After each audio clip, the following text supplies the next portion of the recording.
Good evening and welcome to the news at 10.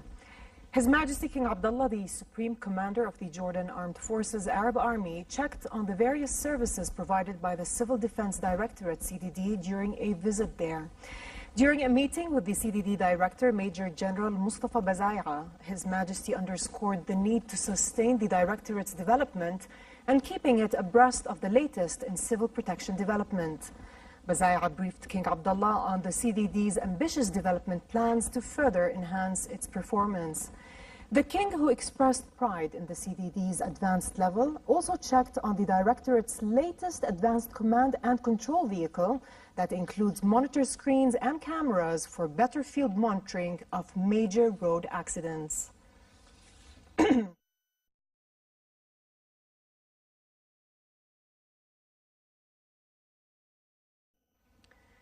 His Majesty and United Nations High Commissioner for Refugees, UNHCR, Filippo Grandi, discussed cooperation between Jordan and the agency in providing services to Syrian refugees and meeting their needs. During their meeting at Al Husseiniya Palace, His Majesty and Grandi also discussed the enormous burdens placed by the Syrian refugee crisis on Jordan's economy and the growing pressures it poses on service sectors, mainly education, health and infrastructure.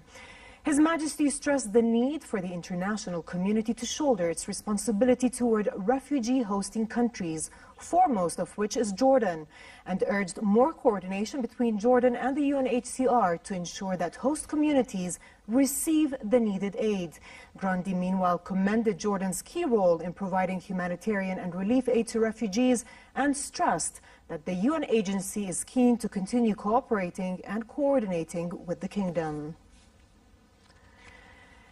Minister of Foreign Affairs and Expatriates Ayman al-Safadi also discussed cooperation on Syrian refugees with the UNHCR head Filippo Grandi. Safadi and Grandi affirmed the need to continue cooperation between Jordan and the UNHCR in mobilizing international support to help meet the needs of Syrian refugees in the kingdom.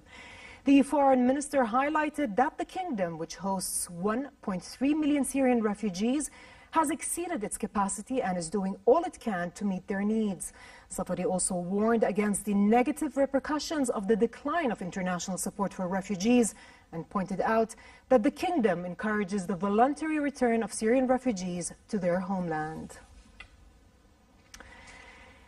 The International Criminal Police Organization, Interpol, has included the name of Aouni Muti' among its wanted persons list on its website. Muti' is wanted by the kingdom in the forged tobacco case for economic crimes. The State Security Court had issued an arrest warrant against Muti' similar to the international Red Notice one that was issued by Interpol. Hundreds of citizens and top military and security officials attended the military funeral of helicopter pilot First Lieutenant Ahmed Ali Mohammed Khlef Al-Khawalde in Mafra Governorate's Bal'ama town. Khawalde died last Tuesday in a helicopter crash during a military training in Texas.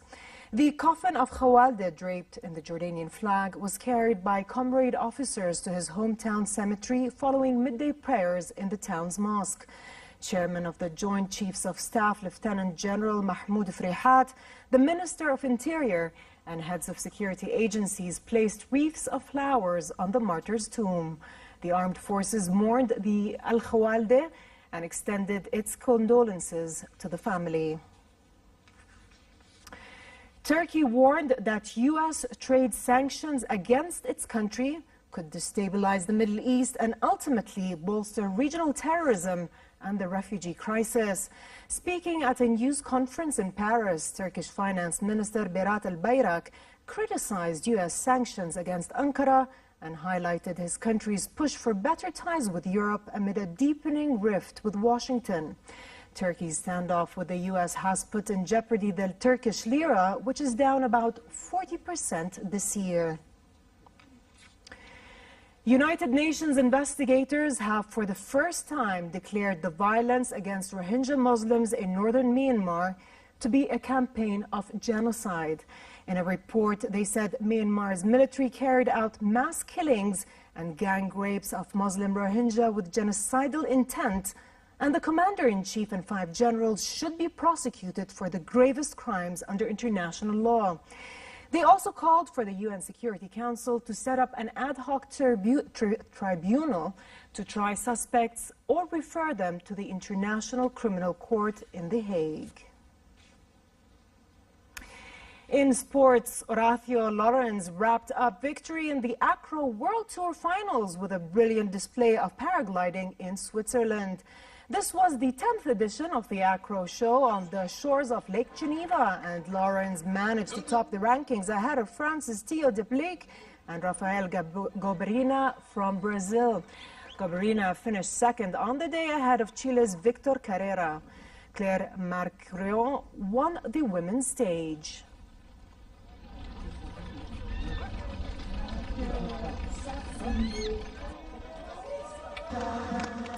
Norwegian Erik Russell climbed to the men's Red Bull World Championship 400-meter title in one of Austria's world-famous ski jumping hills.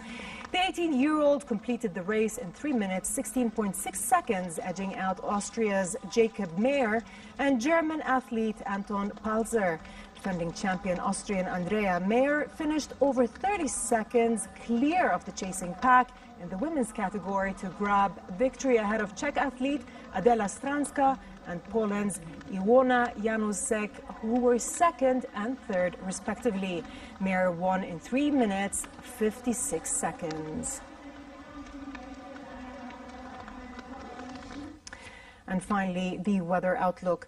It will be cooler tonight, while moderate summer conditions prevail tomorrow as temperatures slightly rise but remain below their seasonal normal. It will be hot in the Jordan Valley, Dead Sea and the Gulf of Aqaba. Amman can expect daytime highs of 32 degrees and lows of 20, while Aqaba's highs reach 39 degrees and drop down to 28 at night. With this, we come to the end of tonight's news. I'm Dana Absham. Thanks for watching and have a good night.